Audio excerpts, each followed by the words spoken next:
আসসালামু আলাইকুম ওরহমতুল্লাহি ওবারাকাতুহু। এ পর্বে আমাদের আলোচনা সূরাতু বুরুজের দ্বিতীয় পর্ব। আলহামদুলিল্লাহ, সালাতু ওয়াসসালাম আলা রাসূলিল্লাহ ওয়া আলা আলিহি ওয়া সাহবিহি আজমাইন, আম্মা বাদ। আউযু বিল্লাহি মিনাশ শাইতানির রাজিম। বিসমিল্লাহির রহমানির রহিম। রব্বি ইশরাহ লি সাদরি ওয়া ইয়াসসির লি আমরি ওয়াহলুল উকদাতাম মিন লিসানি ইয়াফকাহু কাওলি। এরশাদ হচ্ছে, আল্লাহ তাআলা বলেন, ওয়াস-সামাই যাতিল বুরুজ, কক্ষপথ বিশিষ্ট আসমানের কসম, বা বুরুজ বিশিষ্ট আসমানের কসম। তো এখানে বুরুজ মানে হচ্ছে রাশি চক্র। এই রাশি চক্র নক্ষত্রমালার প্রাসাদ ও অট্টালিকার মতো, আর তা আকাশে প্রকাশ ও স্পষ্ট হওয়ার কারণে বুরুজ বলা হয়।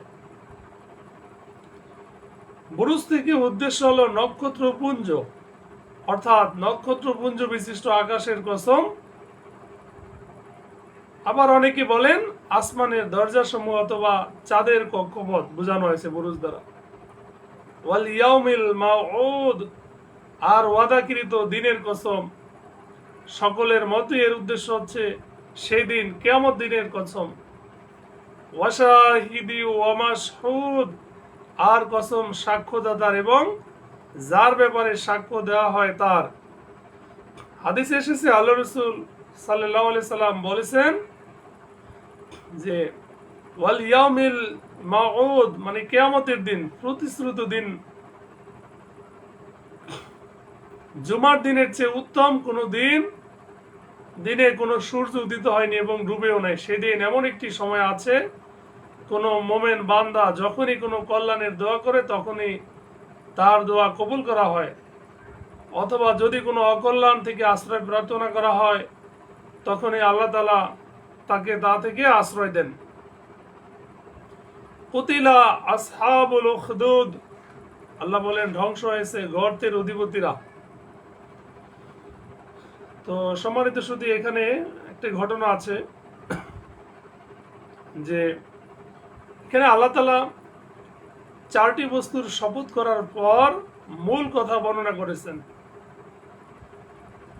এক নম্বর হচ্ছে বুরুজ বিশিষ্ট আকাশের শপথ করেছেন, দুই নম্বর কিয়ামত দিবসের, তিন নম্বরে আরাফাত দিনের কসম, চার নম্বরে শুক্রবার দিনের কসম। এসব শপথ সম্পর্ক এই যে এগুলো আল্লাহ তাআলার পরিপূর্ণ শক্তি, কিয়ামতের হিসাব নিকাশ এবং শাস্তি ও প্রতিদানের দলিল। শুক্রবার ও আরাফার দিন মুসলিমদের জন্য আখিরাতের পুঁজি সংগ্রহের পবিত্র দিন। এগুলো প্রথম বিষয়। দ্বিতীয় হচ্ছে, যারা বড় বড় গর্তের মধ্যে আগুন জ্বালিয়ে ইমানদারদেরকে তার মধ্যে ফেলে দিয়েছিল এবং তাদের জলে পুড়ে মরার বিভৎস দৃশ্য নিজেদের চোখে দেখেছিল, তাদেরকে এখানে গর্তওয়ালা বলা হয়েছে। তাদের উপর আল্লাহর লানত পড়েছিল এবং তারা আল্লাহর আযাবের অধিকারী হয়েছিল। গর্তে আগুন জ্বালিয়ে ইমানদারদেরকে তার মধ্যে নিক্ষেপ করার ঘটনা সহিহ হাদিসে বর্ণিত হয়েছে। হযরতে সুহাইব রুমি রাদিয়াল্লাহু তাআলা আনহু আল্লাহ রাসূল সাল্লাল্লাহু আলাইহি সাল্লাম থেকে বর্ণনা করেন, এক বাদশার কাছে একজন জাদুকর ছিল। বৃদ্ধ বয়সে সে বাদশাকে বলল, একটি ছেলেকে আমার কাছে নিযুক্ত করো, সে আমার কাছ থেকে জাদু শিখে নেবে। বাদশাহ জাদু শেখার জন্য জাদুকরের কাছে একটি ছেলেকে নিযুক্ত করলো। কিন্তু সেই ছেলেটি জাদুকরের কাছে আসা যাওয়ার পথে একজন রাহেবের, যিনি সম্ভবত ঈসা আলাইহিস সালামের দ্বীনের অনুসারী একজন সাধক ছিলেন, তার সাক্ষাৎ গুণে সেই অলৌকিক শক্তির অধিকারী হয়ে গেল। সে অন্ধদের দৃষ্টিশক্তি ফিরিয়ে দিতে এবং কুষ্ঠরোগ নিরাময় করতে লাগলো। ছেলেটি তাওহীদের প্রতি ঈমান এনেছে একথা জানতে পেরে বাদশাহ প্রথমে রাহেবকে হত্যা করলো, তারপর ছেলেটিকে হত্যা করতে চাইল, কিন্তু কোনো অস্ত্র দিয়ে এবং কোনোভাবেই তাকে হত্যা করতে পারলো না।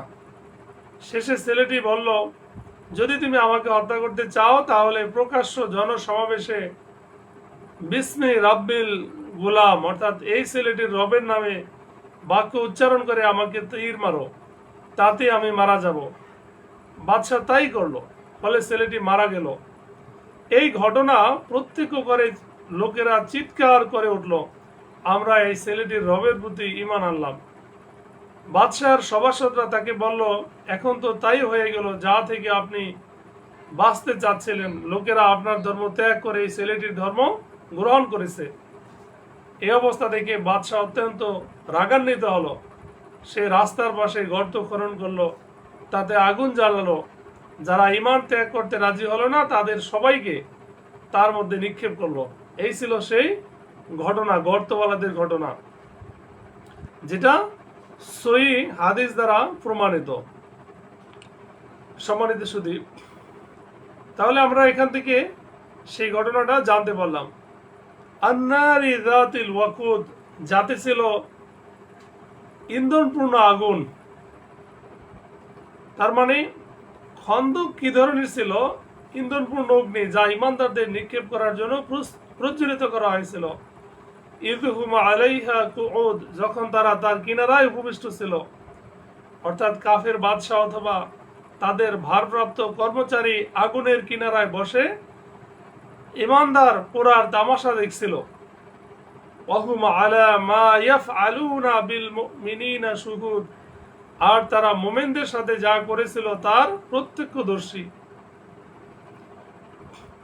আর তারা তাদেরকে নির্যাতন করেছিল শুধুমাত্র এই কারণে যে তারা মহা পরাক্রমশালী প্রশংসিত আল্লাহর প্রতি ঈমান এনেছিল। এই জন্যে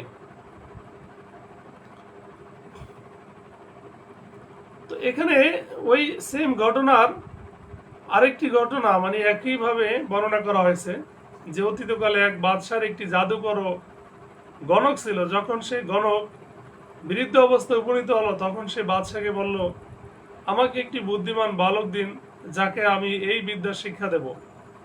সুতরাং বাদশাহ সেই রকম বুদ্ধিমান বালক খোঁজ করে তাকে তার কাছে সমর্পণ করলেন। ওই বালকের পথে এক পাদ্রীর ঘর ছিল। বালকটি পথে আসা যাওয়ার সময় সেই পাদ্রীর নিকট গিয়ে বসত এবং তার কথা মনোযোগ সহকারে শ্রবণ করত, যা তাকে ভালো লাগতো। এভাবেই তার আসা যাওয়া অব্যাহত থাকে। একদা এই বালকটির যাওয়ার পথে এক বৃহদাকার জন্তু, বাঘ অথবা সাপ বসেছিল, যে মানুষের আসা যাওয়ার রাস্তা বন্ধ করে রেখেছিল। বালকটি চিন্তা করলো, আজকে আমি পরীক্ষা করব যে জাদুকর সত্য না পাদ্রী।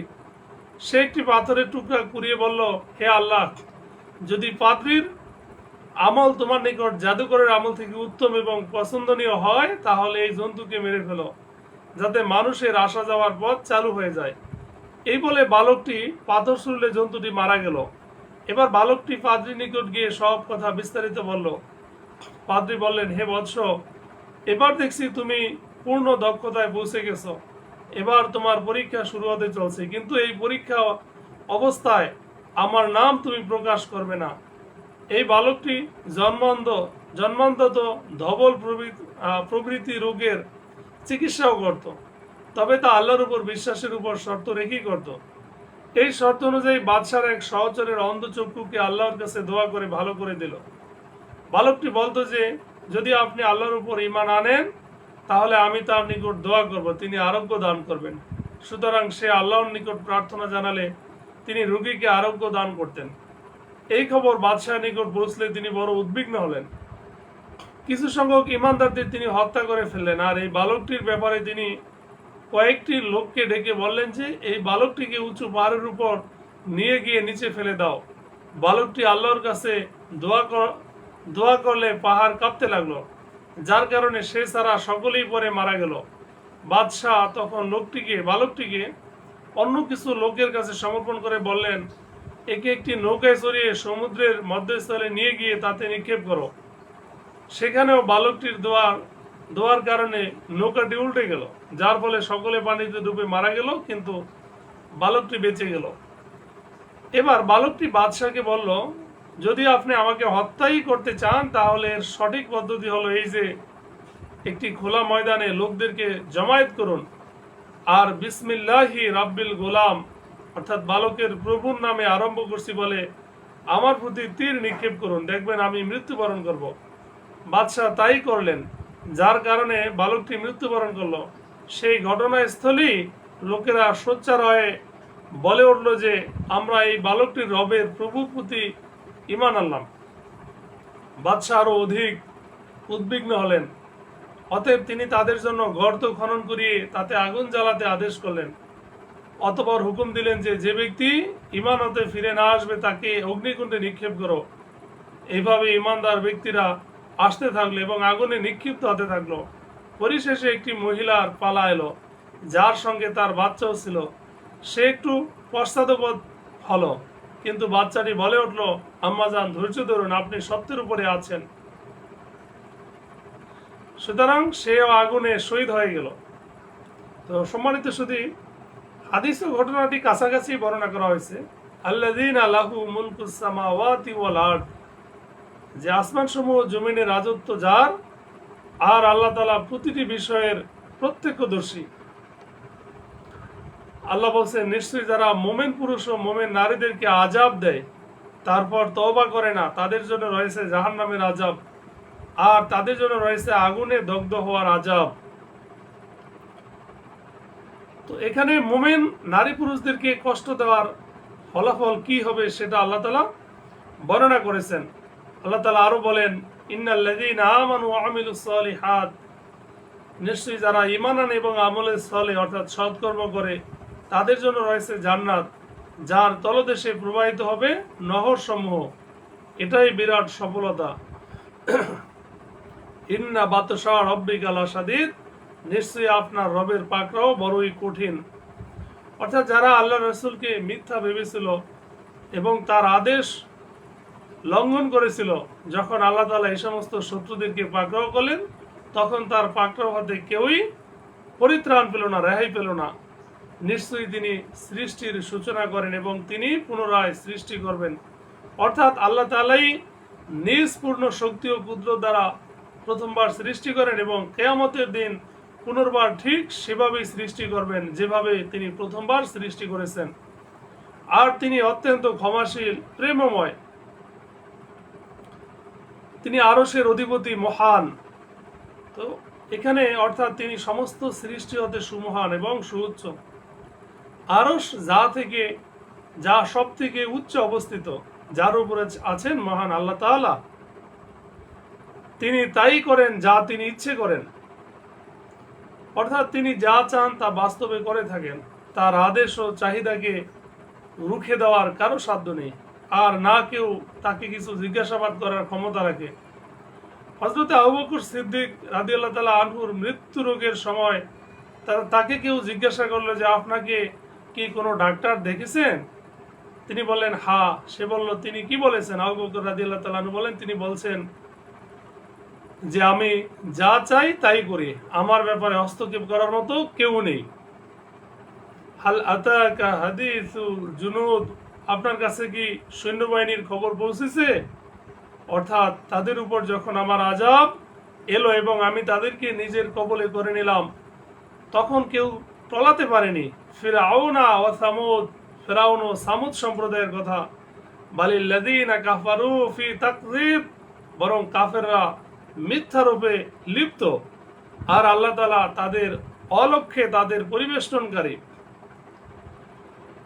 তো পরবর্তী আয়াত 21 নম্বর আয়াতে আল্লাহ বলেন, বাল হুয়া কুরআনুম মাজিদ, বরং তা সম্মানিত কোরআন, ফি লাওহিম মাহফুজ, যেটা সংরক্ষিত ফলকে লিপিবদ্ধ, অর্থাৎ লাউহে মাহফুজে লিপিবদ্ধ আছে, যেখানে ফেরেশতাগণ তার সংরক্ষণের জন্য নিযুক্ত আছেন।